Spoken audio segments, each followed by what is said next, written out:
Hello everyone and welcome back to the channel. I'm G&G and this is episode 70 of the University Challenge here at UCD, and pre-season for season 6 is over and done with.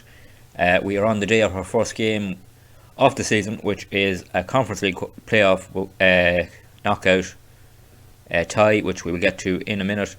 Later on in the video I will tell you who our opponents are, but for now we will look back at our pre-season and how it went. I'm pretty happy with how it went. I think we have done well in terms of bringing in players, and that's what we'll get to first on the video, is our transfer action in this pre-season. So as you can see here, 5 players in for us and a total of 750,000 spent. Not all up front, but that is our spend for this pre-season. Less than last season, and probably better quality has been brought in. And the first big signing we made was Rhys Evans, a new striker coming in from Glentoran. Rhys is 21, Northern Ireland player, and a good fee for him, I think, because he has a lot of potential to grow. If we compare him to our top scorer in the last 2 seasons, which was Tommy Lonergan, of course, you can see that Rhys is a upgrade on Tommy already. You can see he's better in the air, better technically, better vision, better speed and better physically. And if we look quickly at his attributes, you'll see that he's better finishing than Tommy, better first touch, better composure, and his physicals are better. His mentals are probably where he's a bit of a downfall, but I think for that fee and for the potential, he is a really good signing, I think, and hopefully he proves to be that on the pitch, and he can fire us hopefully into the Champions League group stage, or league phase I mean, which would be brilliant. Lots of pressure on him, but let's hope he can cope with it. Our next signing is actually a free transfer. Justin Farizai joins us from Shamrock Rovers, who let him go. Fantastic player, I think. Lots of potential still, but already a great player at 22, and he can play in a number of roles in midfield, in the centre, on the left wing. And if we compare him on the left wing to Casey McAteer, who started there most games last season, you'll see that Justin as a free transfer is a brilliant signing. You can see there's the head of Casey McAteer, technically, attacking, vision, speed and physical and mental, and I think he'll play a lot of games for us, both out on the wing and in the centre of midfield. He gives us another option in the centre, as does our next signing, Gabriel Barris, who comes in for 60,000 from Estoril. He was transfer listed and an agreed fee of that if it was his release fee, and we brought him in as an option both as a defensive midfielder and as a centre midfielder. And if we compare him with Greg Sloggett for that role, where is Greg? Don't be hiding on me, Greg. You can see Gabriel is better in a lot of areas, technically, attacking and vision. Speed, Greg is a slight edge. Defending, Greg is a slight edge. Physically as well. Hopefully though, Gabriel can give us another option in that defensive midfield role, and he may just start to edge out Greg for that position as the season goes on. The next signing was a loan signing from Freiburg, our affiliated club. It's Michael Baron, who comes in to provide us cover on the right as well as another midfield option, and also gives an option as an attacking midfielder for the second tactic that we play sometimes. He's in really as cover for Dennis Nolan, who's going to miss most of the season, and as a free loan really, no wage to be paid for him. He's a good player to have in. He'd probably play, might play some games with ahead of Conor McGlennon when we need to rest him.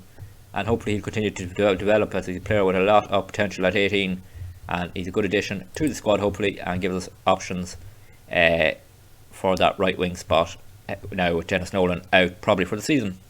Our final signing was Will Andy Yappin from Aberdeen for 200,000. Will is a great addition really for our defence. He's left back. Naturally he can play at centre back, he can play on the right, so he can play all across the defence. If we compare him with Cameron Ledwich, who is our left back, just get the compare up. Oh my God, Andy does not want to be compared. He's one of a kind. Cameron Ledwich is here, and you can see there Andy Yappin is probably edging ahead of Cameron already. When you look at, he's ahead on defending, he's ahead on aerial, head on physical, it's close on speed, it's close on technical, the mentals are close too. So Andy's going to play probably across the back line. He'll probably play games at centre back. He'll be an option at centre back, he'll be an option at left back, he'll be an option at right back when needed. So at 200,000 he's a great player to bring in, and really strengthens our squad and our defence, which we needed to do because any injuries this season, our defence could look a bit leaky. In terms of players went out, we've taken in 86,000, and most of that all came from Jack Keeney, our former captain, who has left to join Derry. Bit of maybe a controversial decision to sell to Derry, our main title rivals, but I don't see Jack as improving Derry enough to catch us on his own. Now maybe Derry with their other signings could do it, but I don't think Jack will improve their team good enough, and to get him out of the squad with the better options we brought in and not have an unhappy player around, I think 85,000 is a good deal. Luke Molyneux has gone on loan to Cork City for the season. He'll probably leave at the end of the season. His contract is up. And Garrett Ledwich, the young centre-back, is gone on loan to Longford for the season, but a mandatory transfer has been agreed of 30,500 at the end of the season, so he will be leaving. And that is the end of our transfer action. So 5 players in, 3 players out, and a net spend of about 600,000, give or take. So it's been a good summer. I think we've strengthened our squad. If we look at our squad, the squad is looking a bit bloated, I have to admit. I have been trying to move on players. Some players may leave on loan yet. If we look at the squad, there's 32 in the squad at the moment. Yeah, that is a bit bloated. If we look at players who may leave, I'll just get rid of that line there. Players who may leave. It's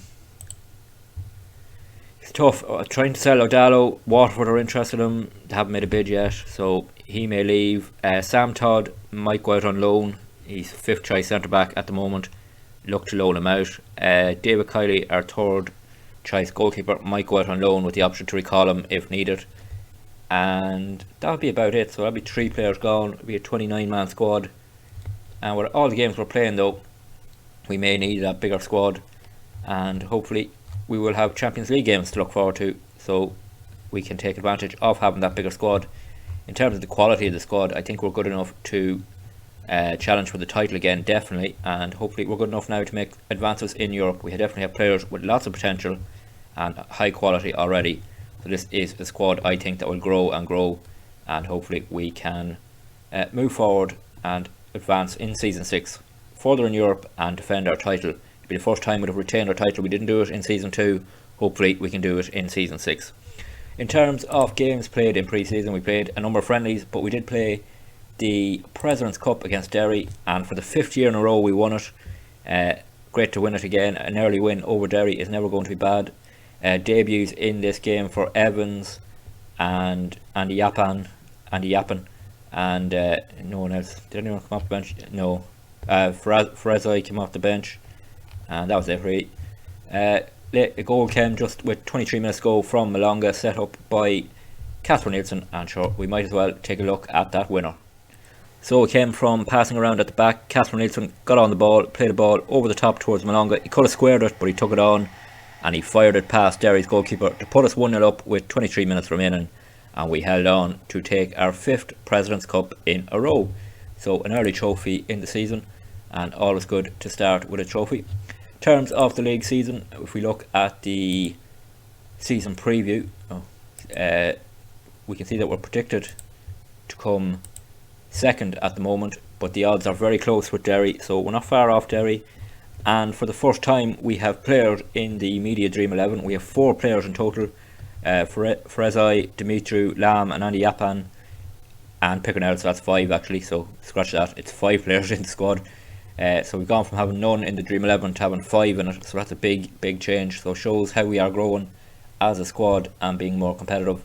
So the bookmakers have us 2nd favourites to win the title, and if we look at the media prediction, we are predicted to come 2nd. Now we were predicted to come 2nd last year and we won the title easily enough. Hopefully that would be the case again this season. So that is everything in pre-season wrapped up. Transfers in, how we got on in the pre-season opener against Derry. And if we look now at our schedule, the next episode we will be taking on Sheriff Tiraspol of